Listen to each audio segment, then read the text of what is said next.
एक अमीर लड़का था। उसे एक गरीब किसान की लड़की से प्यार हो गया। लड़की सुंदर होने के साथ साथ काफ़ी समझदार थी। एक दिन जब लड़के ने उस लड़की को बताया कि वह उससे बहुत प्यार करता है और उससे शादी करना चाहता है, तो लड़की ने कुछ सोचने के बाद उस लड़के को शादी से इनकार कर दिया, क्योंकि वह गरीब परिवार से रिश्ता रखती थी। लेकिन कुछ समय बाद जब ये बात उस लड़के को पता चली, तो उसने लड़की के माता पिता से बात की और उस लड़की को समझाया। काफ़ी देर समझाने के बाद वह लड़की मान गई और दोनों की शादी हो गई। शादी के बाद लड़का उसे बहुत प्यार करता था। दोनों का दाम्पत्य जीवन काफ़ी अच्छा चल रहा था। लेकिन कुछ महीनों बाद लड़की को चर्म रोग हो गया, स्किन डिसीजेस, जिसके कारण उसकी खूबसूरती ढलने लगी। अब लड़की को यह डर भी सताने लगा कि उसकी बदसूरती ढलने के कारण कहीं उसका पति उसे छोड़ न दे।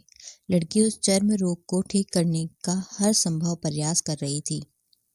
समय बीत रहा था और लड़की की खूबसूरती धीरे धीरे ढल रही थी।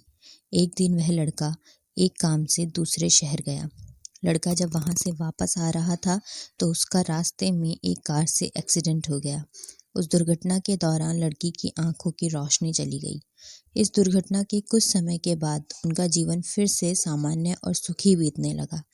वह लड़की चर्म रोग की वजह से दिन प्रतिदिन कमजोर और बदसूरत होती गई, लेकिन पति अंधा होने के कारण उनका दाम्पत्य जीवन ठीक चलता रहा और दिखाई न देने के कारण वह लड़का उससे पहले की तरह प्यार करता रहा।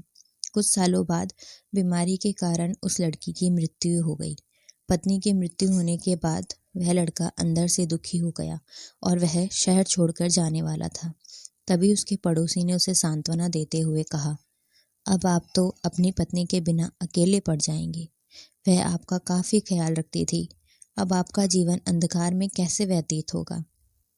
तब उस लड़के ने अपने पड़ोसी की ओर देखा और गहरी सांस लेते हुए कहा, मैं कभी अंधा था ही नहीं, लेकिन मैं यह सोचकर अंधे होने का नाटक करता रहा कि कहीं मेरी पत्नी को उसकी बीमारी और बदसूरती के कारण यह ना लगे कि मैं उसे प्यार नहीं करता।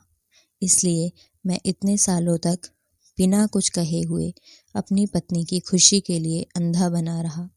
यह बात सुनकर पड़ोसी की आंखों से आंसू छलक गए और वह लड़का वहां से उठकर चला गया।